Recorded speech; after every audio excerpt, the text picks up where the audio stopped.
अस्सलाम वालेकुम। Previous lecture में हमने कुछ टर्म डिस्कस किए थे। Chromosomes, chromatin material, DNA, genes, allele, diploid cell, haploid cell and homologous chromosomes. इस लेक्चर में हम डिस्कस करेंगे the role of gene and protein synthesis, कि प्रोटीन सिंथेसिस में एक जीन का क्या किरदार है। अगर आप लोगों को याद हो तो मैंने बताया था कि ऑर्गेनिजम्स के बॉडी के अंदर जितने भी कैरेक्टरिस्टिक्स होते हैं, जितनी भी खसूसियात होते हैं, ये कहाँ पे स्टोर होते हैं? डीएनए के अंदर स्टोर होते हैं। और डीएनए हेरिडिटी मटेरियल है। तो DNA control all the activities of cell और ऑर्गेनिजम्स। डीएनए सेल के अंदर तमाम एक्टिविटीज को कंट्रोल करता है। अब सेल के अंदर डिफरेंट केमिकल रिएक्शंस होते हैं, और ये केमिकल रिएक्शंस कौन कंट्रोल करते हैं? एंजाइम्स कंट्रोल करते हैं। Enzymes are biological catalyst. और ये एंजाइम्स क्या है? प्रोटीन से बने होते हैं। Enzymes are protein in nature. तो डीएनए बेसिकली प्रोटीन को एनकोड करते हैं। DNA is coded for proteins. अब डीएनए के अंदर थाउजेंड्स ऑफ जीन्स होते हैं, तो हम इसी तरह भी कह सकते हैं कि a specific gene is encoded for specific protein, कि एक स्पेसिफिक जीन एक स्पेसिफिक प्रोटीन के लिए क्या होता है? एनकोडेड होता है। अब ऑर्गेनिजम्स के बॉडी के अंदर जो कैरेक्टरिस्टिक्स होते हैं, जिसको हम देखते हैं, ये जीन में इस फॉर्म में मौजूद नहीं होते।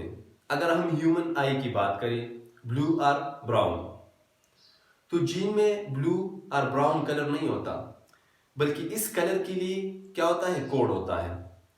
और ये code during life time express हो जाता है, जाहिर हो जाता है, और कैरेक्टरिस्टिक्स को क्या करता है? एक्सप्रेस करता है।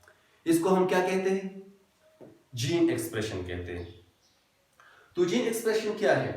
The process by which information encoded in gene is decoded into amino acid sequence during protein synthesis।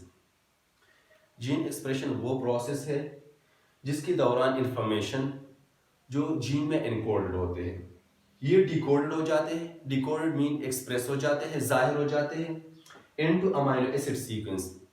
ये अमीनो एसिड सीक्वेंस में कन्वर्ट हो जाते हैं ड्यूरिंग प्रोटीन सिंथेसिस, प्रोटीन बनने के दौरान। अच्छा, अब ऑर्गेनिजम्स के बॉडी के अंदर जीन्स किस तरह एक्सप्रेस होते हैं? अगर आप यहाँ पे देखें तो ये क्या है? ये एक सेल है, और सेल के अंदर क्या है? क्रोमोसोम्स मौजूद होते हैं। और क्रोमोसोम्स किस चीज पर मुश्तमिल होते हैं? Histones protein plus DNA. DNA एक बायोमोलिक्यूल है, एक बड़ा मॉलिक्यूल है, और इसको हम क्या कहते हैं? हेरिडिटी मटेरियल कहते हैं। और ऑर्गेनिजम्स के बॉडी के अंदर जितनी भी कैरेक्टरिस्टिक्स होते हैं, ये कहाँ पे स्टोर होते हैं? डीएनए के अंदर स्टोर होते हैं in the form of genes. DNA के अंदर थाउजेंड्स ऑफ जीन्स होते हैं, और ये जीन्स स्पेसिफिक कैरेक्टरिस्टिक्स के लिए क्या होते हैं? एनकोडेड होते हैं। यहाँ पे मैंने डीएनए से एक स्मॉल सेगमेंट लिया हुआ है, स्मॉल सेगमेंट ऑफ न्यूक्लियोटाइड। इसको मैं एक जीन कंसिडर करता हूं, जो कि एक कैरेक्टरिस्टिक्स के लिए क्या है? खास है। अब जीन एक्सप्रेशन के दौरान जब एक जीन से प्रोटीन बन जाता है, तो ये दो स्टेप में कंप्लीट होता है। इसको हम क्या कहते हैं? Transcription and translation. ये दूसरा स्टेप है, ठीक है। ट्रांसक्रिप्शन कहाँ पे होता है? न्यूक्लियस के अंदर होता है, और न्यूक्लियस के अंदर डीएनए के सेगमेंट जो कि एक जीन होता है, इससे एक सिंगल स्ट्रैंड स्ट्रक्चर बन जाता है। इसको हम क्या कहते हैं? Messenger RNA, intermediate carrier of information. DNA से क्या बन जाता है? डीएनए के सेगमेंट से क्या बन जाता है?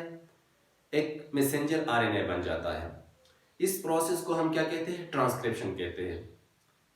ट्रांसक्रिप्ट का क्या मतलब है? रिटन कॉपी, जबकि ट्रांसक्रिप्शन का मतलब है making written copy, written copy बनाना। तो ट्रांसक्रिप्शन के दौरान डीएनए से एक कॉपी बन जाता है मैसेंजर आरएनए की शक्ल में। जब न्यूक्लियस के अंदर डीएनए से मैसेंजर आरएनए बन जाता है, तो ये न्यूक्लियर पोर के थ्रू बाहर निकल आता है साइटोप्लाज्म में। अब साइटोप्लाज्म के अंदर प्रोटीन सिंथेसिस मशीनरी मौजूद होता है। Protein synthesis machinery. Protein synthesis machinery किस चीज पर मुश्तमिल होता है? राइबोसोम्स, ठीक है। राइबोसोम्स एक ऑर्गेनील है और ये साइटोप्लाज्म के अंदर मौजूद होता है। राइबोसोम्स दो सब यूनिट पर मुश्तमिल होता है, ये लार्ज सब यूनिट है और ये क्या है, ये स्मॉल सब यूनिट है। इसके अलावा डिफरेंट टाइप्स ऑफ आरएनएस मौजूद होते हैं। Transfer RNA, messenger RNA. Messenger RNA कहां से आता है, न्यूक्लियस से आता है, ठीक है। और तीसरा ये राइबोसोमल आरएनए है। राइबोसोमल आरएनए प्लस प्रोटीन मिलकर क्या बनाता है, राइबोसोम्स बनाता है। अब ट्रांसलेशन के दौरान क्या होता है, ये क्या है, ये मैसेंजर आरएनए है और इसके ऊपर जो ट्रिपलेट कोड है, नाइट्रोजन बेसिस का जो कोड है, इसको हम क्या कहते हैं, कोडान कहते हैं।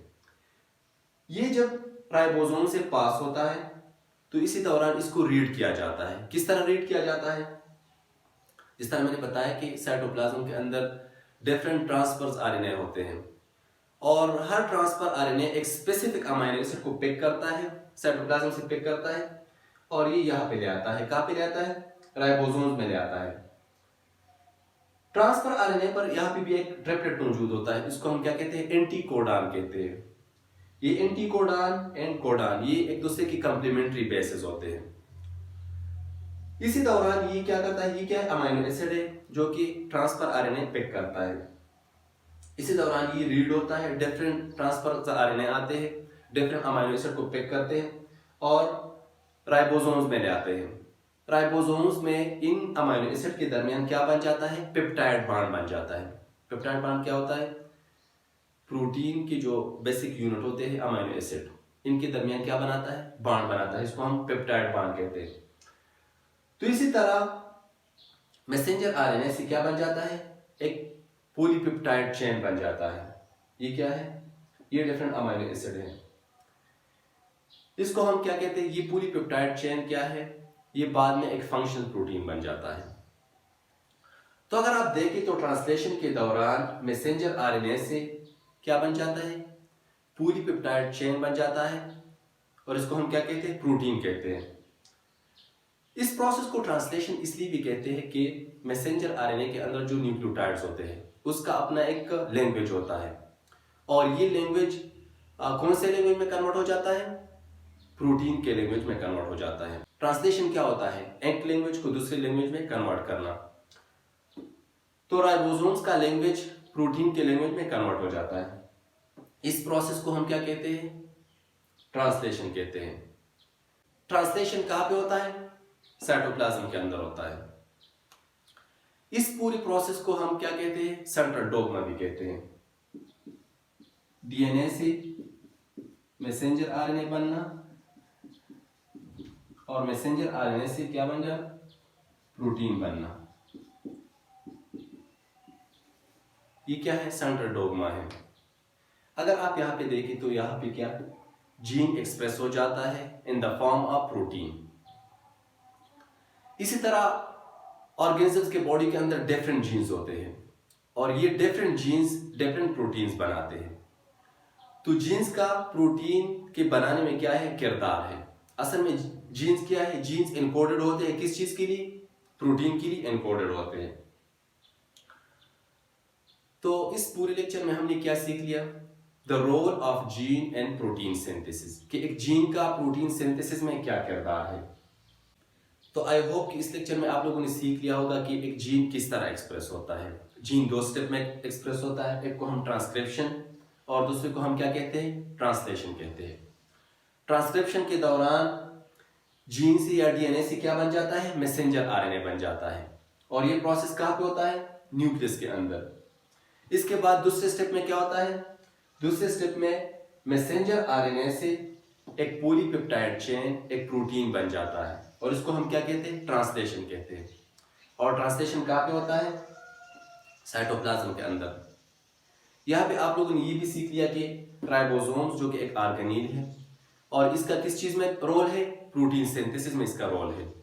और जो डिफरेंट आरएनए है, ट्रांसफर आरएनए क्या करता है, डिफरेंट अमीनो एसिड को पिक करता है साइटोप्लाज्म से और ये कहाँ पे ले आता है, इस साइड पे ले आता है, राइबोसोम्स की साइड पे ले आता है। मैसेंजर आरएनए जो कि डीएनए से बन जाता है, ठीक है। जबकि राइबोसोमल आरएनए राइबोसोम्स का पार्ट है। राइबोसोमल आरएनए प्लस प्रोटीन मिलकर क्या बनाता है? राइबोसोम्स बनाता है, ठीक है।